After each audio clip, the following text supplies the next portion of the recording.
Hello everyone, it's Ashley at the Silver Bay Public Library and I am back again with a read aloud of our book, A Single Shard by Linda Sue Park. Last time we left off with Tree Ear wanting to go to Songdo.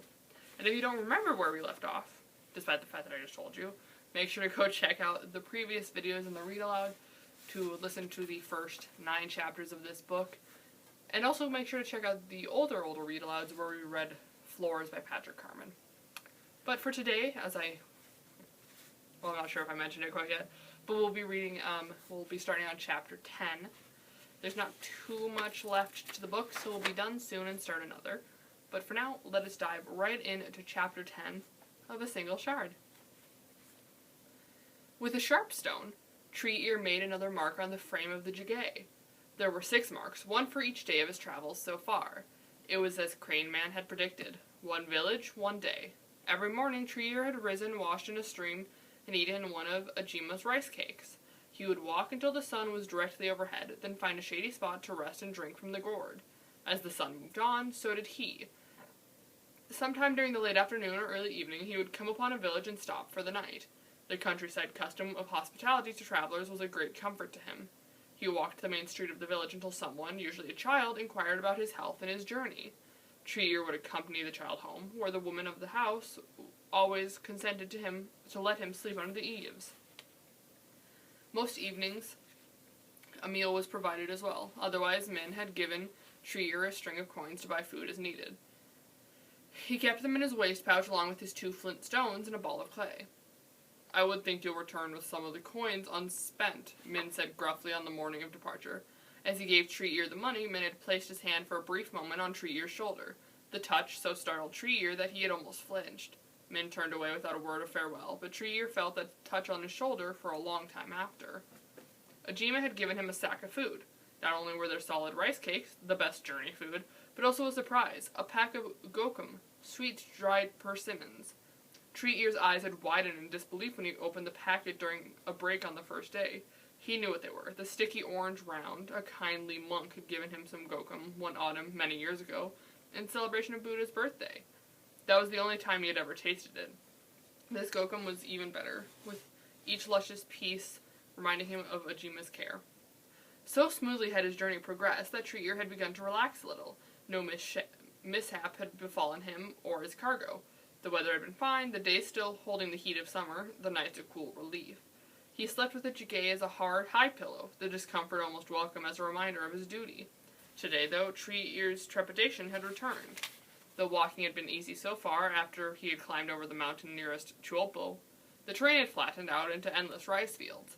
Now the land began to rise again. The next village was 2 days' walk away, over a spur of mountain. Tree Ear would be spending this night in the forest. Once on the mountain path, Tree Ear began to feel more at ease. Though these mountains were unfamiliar to him, the trees were the same as at home, maple, oak, and wild plum giving way gradually to pines as he climbed higher. Tree Ear occupied his mind by identifying the birds he heard and the plants he saw. At one point he even began to sing a little, but stopped abruptly when he realized he had been chanting Min's throwing song. "Stubborn old man," Tree Ear thought, shaking his head. The first edge of autumn had nudged its way into these woods. The leaves of some of the trees were rimmed in scarlet or gold. The air was fresh and cool as he trudged the shady path, and he began to feel foolish about his worries earlier in the day. He had hoped to come across a hunter's lean-to or even a temple, but no such shelter appeared as the sun began to descend below the treetops. Tree Ear searched for a suitable place to spend the night.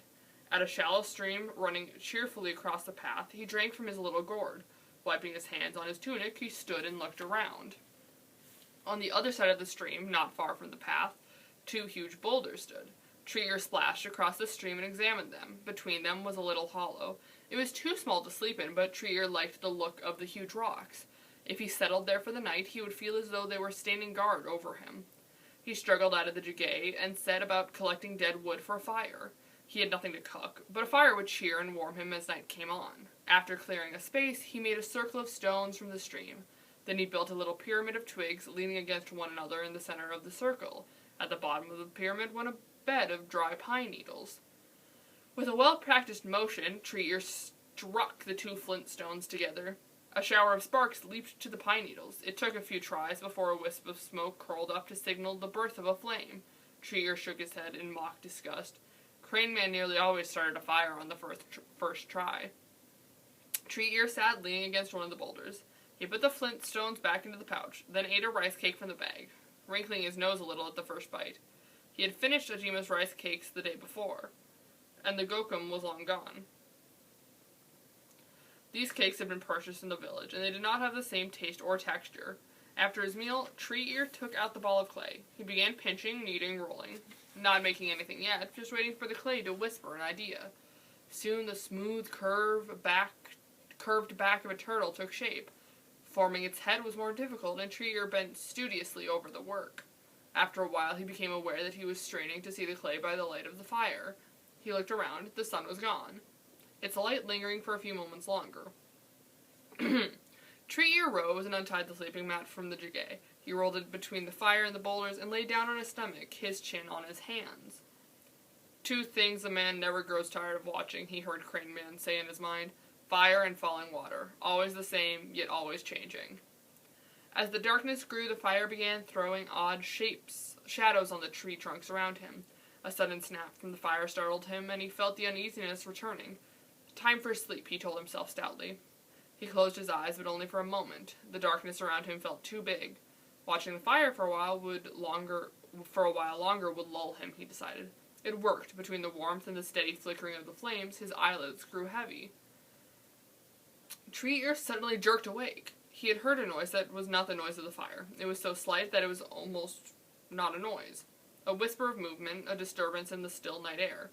He raised himself up on one elbow, listening, searching in the dim light of the newly risen half-moon. Perhaps it was nothing. Then he heard it again.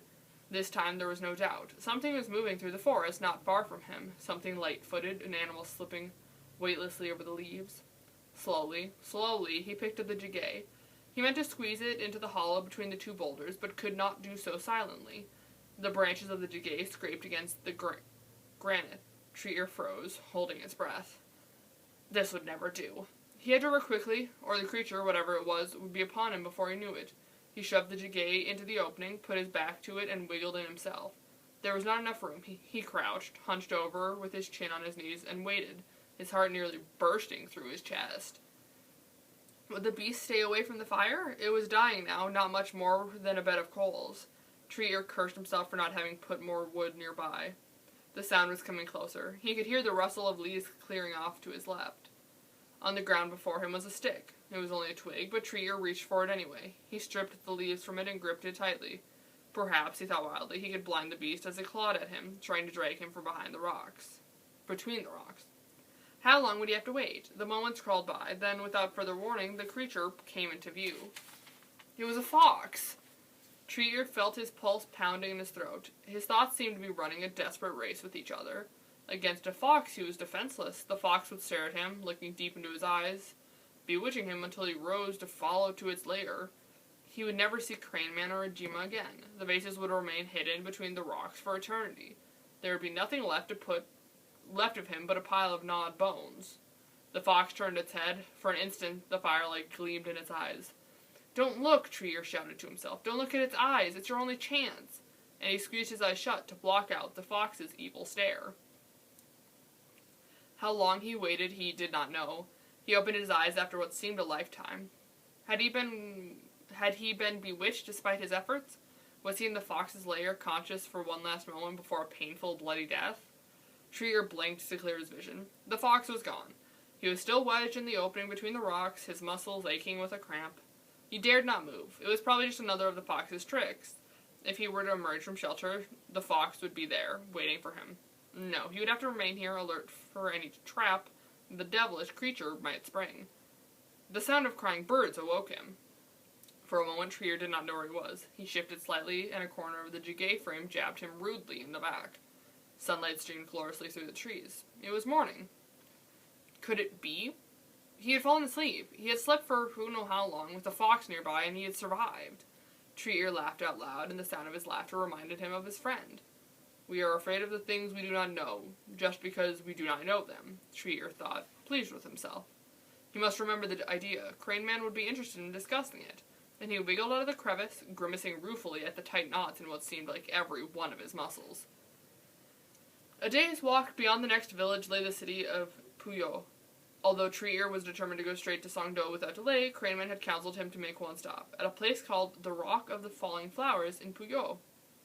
It's an old story, Crane Man had said, and Tree Ear had settled down on his sleeping mat, wriggling around for the most comfortable position. You know that our little land has suffered many invasions, Crane Man began. The powers that surround us, China, Japan, the Mongols, have never left us peace for long. This is the story of one such invasion. It was the Tang Chinese this time, all of the 500 years ago. Puyo was then the capital of the Baekje Kingdom, one of the 3 kingdoms that share the land. The Tang, allied with the Xia Kingdom, swept down from the north and pushed their way into Puyo. Most of the king's army having been called away to fight the war, there were only a handful of personal guards to defend him. The king received a warning, but it was too late. As he and all his courtiers fled the palace, the Tang were snapping at their heels. The king and his party were forced to retreat to the very highest point of Puyo, a cliff overlooking the Kum River. There was no escape. Bravely, the king's guards placed themselves a little way down the path between the enemy and their sovereign. They were overrun in moments. All of the king's concubines and ladies-in-waiting crowded around him, determined to protect him to the last. The women knew well that the Tang would not kill them. No, they would be taken prisoner, probably to be tortured. Their terror can hardly be imagined. Crane Man paused and sipped at his tea. Tree Ear was no longer lying down. He had risen to his knees in the excitement of the story. "Is that all?" he demanded. "Patience, monkey. The best is yet to come." Crane Man stared into the fire for a moment. The Tang army charged up the hill, all at once, as if their minds had become one. The women began jumping off the cliff.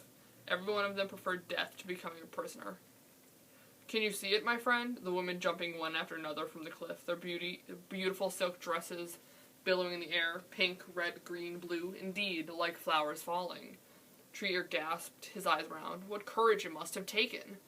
The Tang were victorious that day, but the women's efforts were not in vain, for they have since been an inspiration to all of those who need courage. Their memory will live for 1,000 years, I am sure of it. Crane Man reached out with his crutch and poked the dying embers of the fire. Tree Ear saw sparks flare up and fall again, like tiny flowers. "Go climb the rock of the falling flowers when you reach Puyo, my friend," Crane Man had said. "But remember, the leaping into death is not the only way to show true courage." Now Puyo lay just ahead. Tree Ear strode eagerly down the road. He would visit the rock, and when he returned home, he would tell Crane Man everything he had seen. The villages along Tree Ear's route thus far were much like Chuokpo. They were not seaside villages, and they were inhabited by farmers rather than potters, but they had the same feel as Chuokpo. Small thatched houses gathered in clusters along a single main road. The grand home of a government official sat apart from the rest, a temple somewhere nearby, people working hard for a meager living. Everyone had been kind and respectful, going about their business as he went about his. But Puyo, Tree Ear entered the city gates and stopped in mid-step. How crowded it was! People, oxen, and carts jostled one another in the narrow streets. The houses were so close together that Tree Ear wondered how the residents could breathe. Behind him, he heard shouts of impatience as people tried to push past him. He moved on, swept along by the river of traffic. On both sides of the street, shop stalls were open. Their owners shouted, plying their wares. The customers shouted, bargaining for the best prices. Never had Tree Ear seen so many goods displayed, or heard so much noise. How could the people of Puyo possibly hear themselves think? There were stalls that sold food and drink already prepared, and stalls that sold vegetables and fish for cooking. At home, one stall sold nothing but sweets. There were bolts of fine silk, trays of gemstones, wooden toys. All manner of household goods could be had, baskets and straw, sleeping mats, and wooden chests, and pottery. Tree Ear stopped abruptly in front of the stall. It was stacked with small mountains of pottery, not celadon work, but the very dark brown stoneware known as ongi, for storing food. The ongi seller's stall displayed every size of vessel, from tiny sauce dishes to kimchi jars, big enough for a man to stand hidden within. The wares were stacked in tall towers that seemed to tilt precariously, but Tree Ear smiled, knowing that they were steadier than they looked. He had learned how well He had learned well how to stack similar-sized vessels into a tower that could touch the sky if need be and never topple. Trier was just about to move on when he spotted a shelf at the back of the stall. His mouth dropped open in amazement. Just 3 objects stood on the shelf, 3 identical Celadon wine bowls, inlaid with chrysanthemums. The owner noticed Trier's interest. "Boy, tell your master, the latest style, those bowls are. The design is a favorite of the king himself. I dare not tell you what I paid for them. Only a customer of impeccable taste could afford such an item. Is your master such a one?" Trier did not mean to be rude, but he could not speak. He merely bowed his head to the man and stepped away from the stall, feeling a little dizzy.